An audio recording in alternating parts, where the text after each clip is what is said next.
Castine is a town in Hancock County in eastern Maine, USA, which served from 1670 to 1674 as the capital of Acadia. The population was 1,366 at the 2010 census. Castine is the home of Maine Maritime Academy, a four-year institution that graduates officers and engineers for the United States merchant marine and marine-related industries. Approximately 850 students are enrolled. During the French colonial period, Castine was the southern tip of Acadia and briefly served as the regional capital. During the 17th and early 18th century, New France defined the Kennebec River as the southern boundary of Acadia, which put Castine within Acadia. The town is named after Jean-Vincent Abadie de Saint-Castin. History. Contested territory called Majabigwadus by Tarantine Abenaki Indians. Castine is one of the oldest towns in New England, predating the Plymouth colony by 7 years.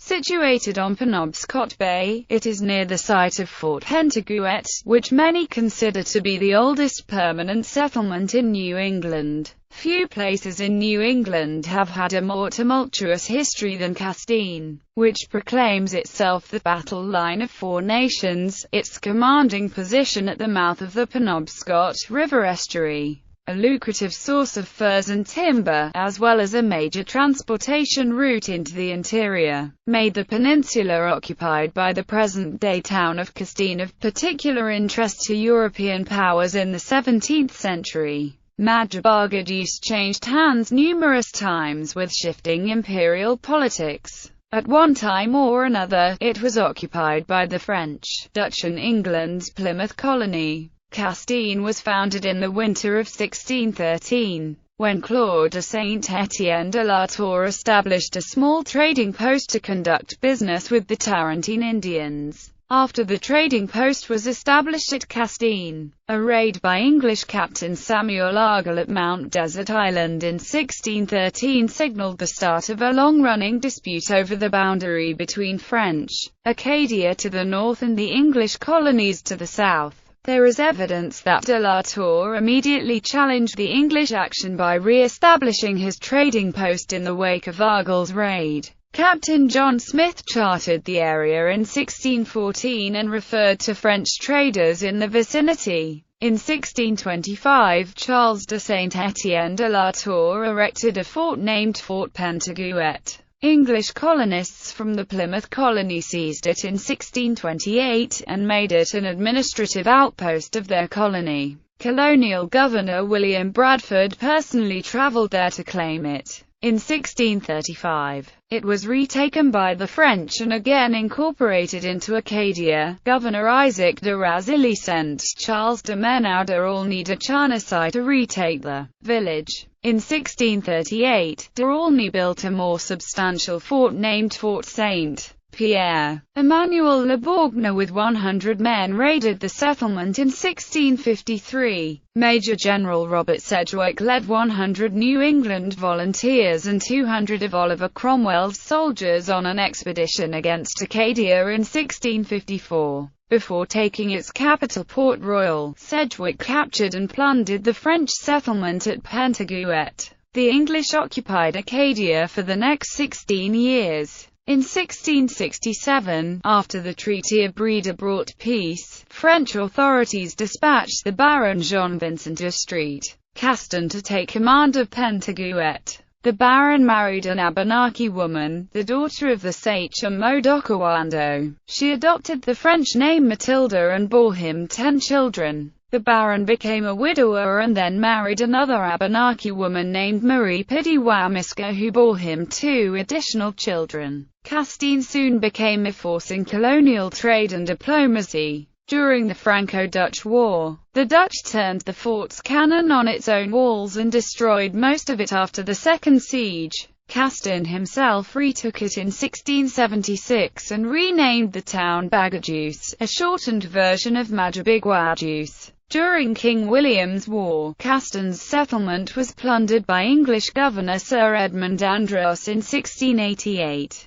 In response, Castine led an Abenaki war party to raid the English settlement at Pemaquid in August 1689. In 1692 the village was again seized by the English, when Major Benjamin Church destroyed the fort and looted the settlement. With the return of Baron Castine and his sons to France, the settlement became sparsely occupied. During Queen Anne's War, in response to the French raid on Deerfield in February 1704, New England Colonel Benjamin Church raided Castine's settlement before moving on to raid the Acadian villages at present-day St. Stephen, New Brunswick, Grand Pré Acute, Piscatawit, and Chignecto. St. Castine's daughter was taken in the raid. British colony at the end of the French and Indian War, which secured English title to North America. The unoccupied lands along the Maine coast were opened to settlement by Massachusetts colonists. By the late 1760s, farmers, artisans, and small traders were beginning to take title to properties in and around Major Bagaduce, though the fur trade was long dead. The region's abundant fisheries and timber attracted entrepreneurs, and the attention of the British government, which was always on the lookout for store to supply its growing navy.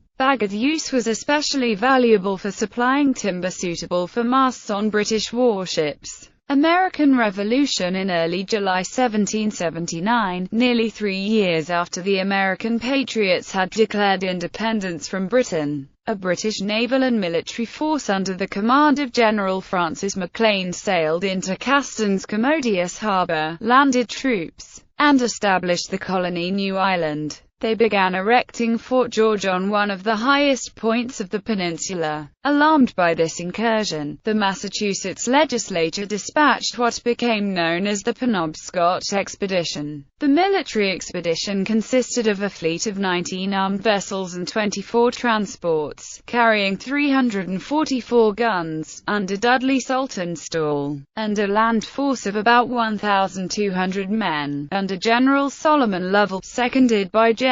Peleg Wadsworth. Paul Revere was given charge of the ordnance. Although badly outnumbered, British soldiers of the 74th Regiment of Foot managed to repel American attacks for nearly 3 weeks. In mid-August, British reinforcements appeared at the head of the bay. The Americans eventually abandoned the fight and retreated up the Penobscot River, destroying their entire fleet along the way to keep it out of British hands. The failed Penobscot Expedition, which cost the revolutionaries $8 million, proved to be the greatest American naval defeat until Pearl Harbor in 1941. The 74th Regiment held Major Bagaduce until the end of the war, when it was ceded to the Americans as part of the peace settlement. Saltonstall and Revere were later court-martialed, charged with cowardice and insubordination. The boards found Saltonstall guilty, but acquitted Revere. At the end of the Revolutionary War, many American loyalists in the area migrated eastward to the Canadian Maritimes, some towing their houses behind their boats.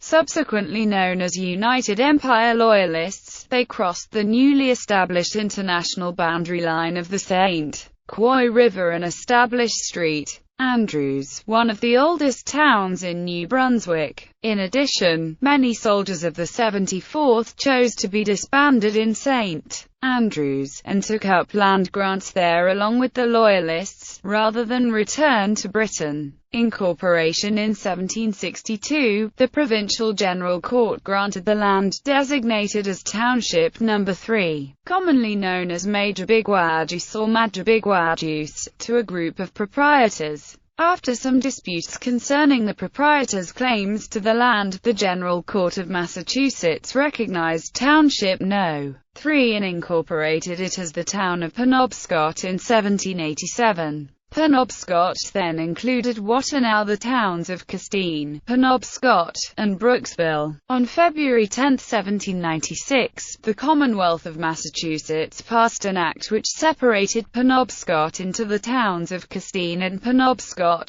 Castine held its first town meeting on April 4, 1796. War of 1812. The population reached 1036 in the 1810 census. During the War of 1812, from his base in Halifax, Nova Scotia, in August and September 1814, Sir John Cope Sherbrooke sent a naval force and 500 British troops to conquer Maine and establish the colony of New Ireland. In 26 days, they succeeded in taking possession of Hampton, Bangor, and Machias, destroying or capturing 17 American ships. They won the Battle of Hampton and occupied the village of Castine for the rest of the war. The Treaty of Ghent returned this territory to the United States. The British left in April 1815, at which time they took £10,750 obtained from tariff duties at Castine. This money, called the Castine Fund, was used in the establishment of Dalhousie University, in Halifax, Nova Scotia. The population was 975 at the census of 1820. 1820 to 1960. With the growth of the post-war economy, the town became a prosperous place, the seat of Hancock County and a center for shipbuilding and coastal trading. By the 1820s, it had become a major entrepot for American fishing fleets on their way to the Grand Banks. It also prospered from the lumber industry, in which eastern Maine dominated before the Civil War. During this period of growth and prosperity, many of the handsome Federal and Greek Revival-style mansions that still grace the village's streets were constructed. Castine declined after the Civil War. Its fleet, which once sailed the globe, by then carried coal, firewood, and lime to coastal ports in competition with railroads and steamships. Ambitious young people sought their fortunes elsewhere. In 1838, the Hancock County seat moved to Ellsworth. By the 1870s, Castine's quaint old architecture and cool summer air attracted rusticators, well-to-do urban families seeking rest and recreation. Its charms also drew cultural luminaries, including Harriet Beecher Stowe and Henry Wadsworth Longfellow, whose writings romanticized its past. By the 1890s, wealthy families from Boston, Hartford and Chicago were buying up old farms and sea captains' houses.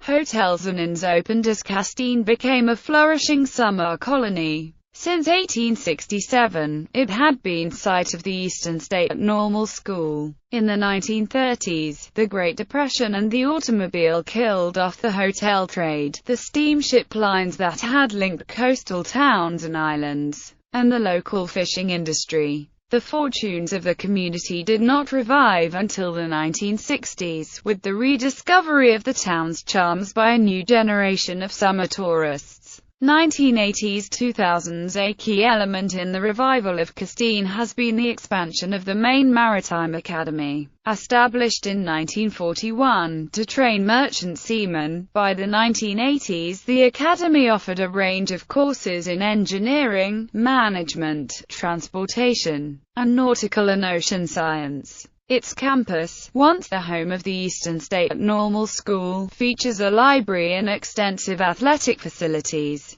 Castine has a number of historic sites and parks, a deep-water harbor, a non-exclusive club offering golf, tennis and yachting facilities, restaurants, and 4 churches. In addition, the town has a public library, an historical society, and the Wilson Museum, an institution featuring exhibits of anthropological, natural and local artifacts. Castine's streets are lined with Federal, Greek Revival, Cape Cod and other antique-style houses, and shaded by large elms which are replaced with disease-resistant strains when they succumb. Opened in 1814, the Castine Post Office is the oldest in continuous operation in the United States. Geography. According to the United States Census Bureau, the town has a total area of 20.01 square miles, of which 7.78 square miles is land and 12.23 square miles is water.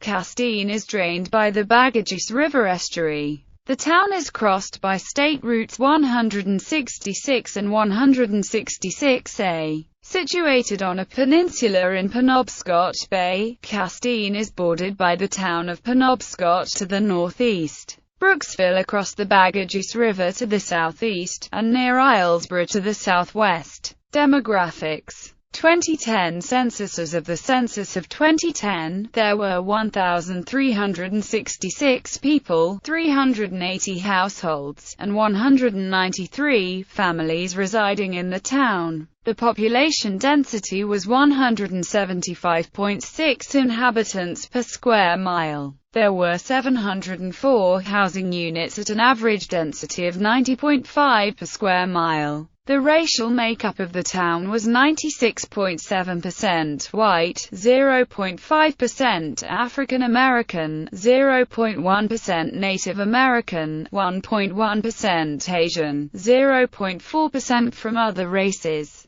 and 1.2% from two or more races. Hispanic or Latino of any race were 1.2% of the population. There were 380 households, of which 15.5% had children under the age of 18 living with them. 43.9% were married couples living together. 4.2% had a female householder with no husband present. 2.6% had a male householder with no wife present, and 49.2% were non-families. 29.5% of all households were made up of individuals, and 14.4% had someone living there alone who was 65 years of age or older. The average household size was 2.13 and the average family size was 2.58. The median age in the town was 22.2 years. 7.5% of residents were under the age of 18, 50.6% were between the ages of 18 and 24, 10.2% were from 25 to 44, 15.7% were from 45 to 64, and 16.2% were 65 years of age or older. The gender makeup of the town was 66.5% male and 33.5% female.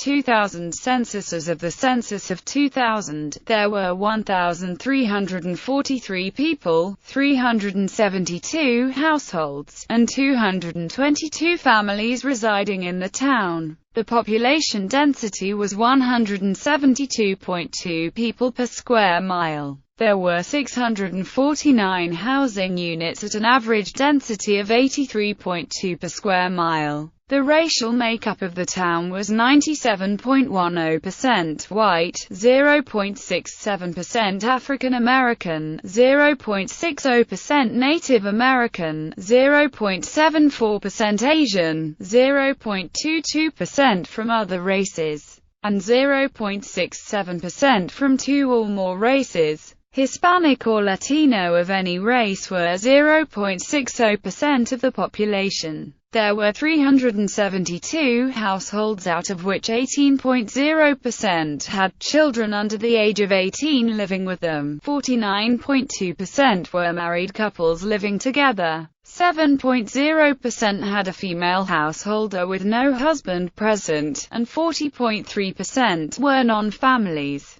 30.1% of all households were made up of individuals, and 12.4% had someone living there alone who was 65 years of age or older. The average household size was 2.16 and the average family size was 2.69. In the town, the population was spread out, with 10.3% under the age of 18, 41.9% from 18 to 24, 15.0% from 25 to 44, 18.4% from 45 to 64, and 14.4% who were 65 years of age or older.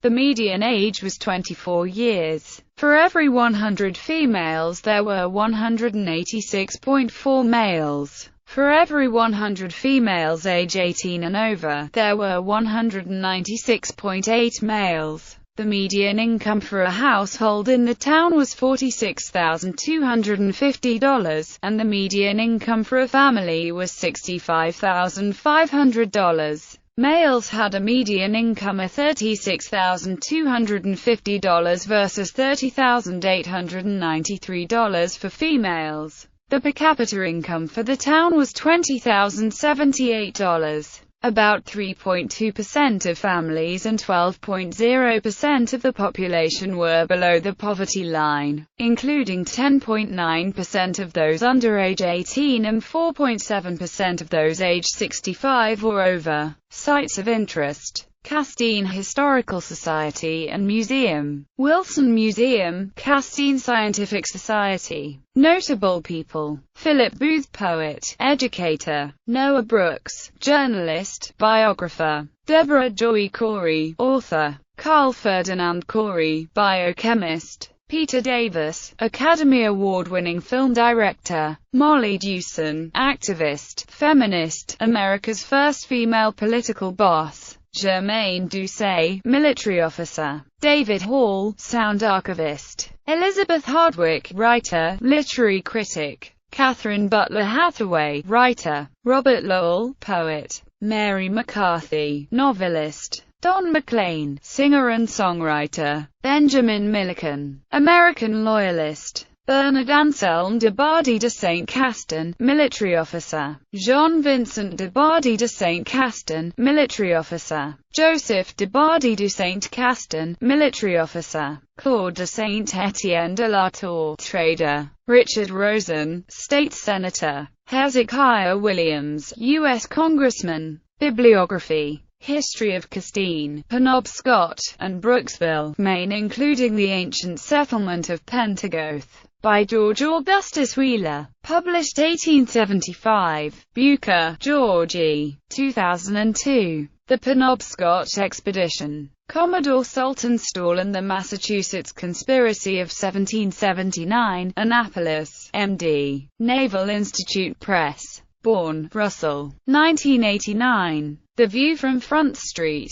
Travels through New England's historic fishing communities, New York. W.W. Norton. Bourne, Russell. 1990. The Red Kings Rebellion. Racial Politics in New England, 1675 to 1678. New York, New York. Athenaeum, 1990. Dowdiet, Eleanor. 1978. Majabigwajuice. Castine, Penobscot, and Brooksville. Castine, Me. Castine Scientific Society. Faulkner, Alaric, 1987. The French at Pentegoth, 1635 to 1674. An Archaeological Portrait of the Acadian Frontier, Augusta, Maine. Maine Historic Preservation Commission. Maine League of Historical Societies and Museums. Doris A. Isaacson, ed. Maine. A Guide, Down East. Rockland, Me. Courier Gazette, Inc.